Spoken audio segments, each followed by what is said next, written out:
Assalamu alaikum dostlar. Kechirесиздер. Ар күнү бирден видео материал чыгара албай калдым. Анын үчүн атайын бир аз болсо дагы даярданышка туура келет. Ошондо болсо дагы күндөлүк турмушта көп учурай турган көйгөйлөрдү айтып коюуну туура көрдүм бүгүн. Мисалы, кан басым оорусу.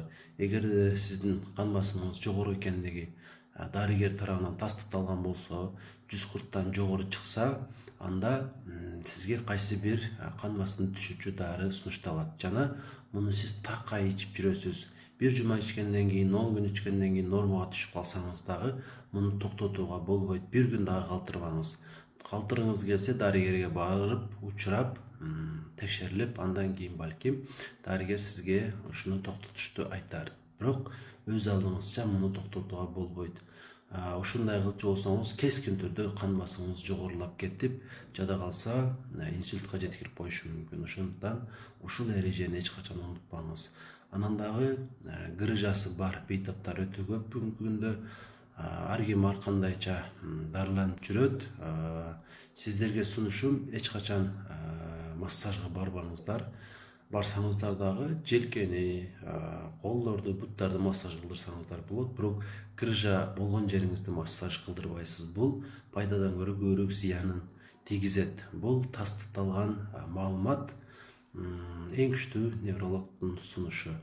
Албетте мен эмес, бирок мен ушул маалыматка ээ болгондуктан сиздерге айтып кое берейин деп атам. Эч качан массаж кылдырбаңыз. Турниктин дагы эч кандай пайдасы жок. Андан көрө дарыгердин кеңешиңиз кантип дарыланууну.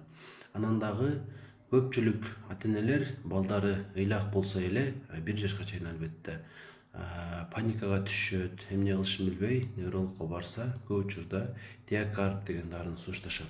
Бул дары негизи 3 жаштан жогору гана пациенттерге сунушталат. Андыктан сиздин перзентиңизге бул дары туура келбейт. Эгер мүмкүн болгондо бул берилмек. Анан дагы баланын ыйлак болушу бул анын оору экендигин билдирбейт. Андыктан паникага түшпөңүздөр. Ыйлап атканынын себебин тапкан аракет кылыш керек андан көрө. Анан уходду жакшы кылса эле бала жакшы чоңое берет.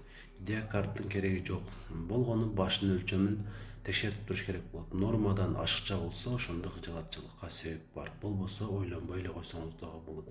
Анан дагы жаш балдардын көбүнчө ичи катып калганда пробиотиктерди сунуштап келет педиатрлар.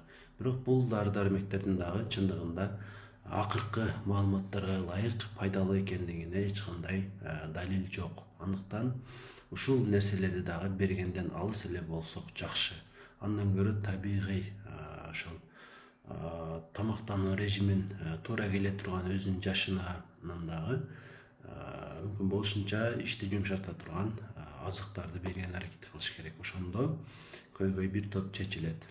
Анан дагы эгерде башыңыз ооруй турган болсо, ситрамол өңдүү дарыларды ичиштин кереги жок, же парастемол дагы ичүүгө болбойт. Баш ооруса, однокомпонентный деп коет, кетонол деген таблеткалар бар, ибупрофен. Ушуларды берсе ичсеңиз болот.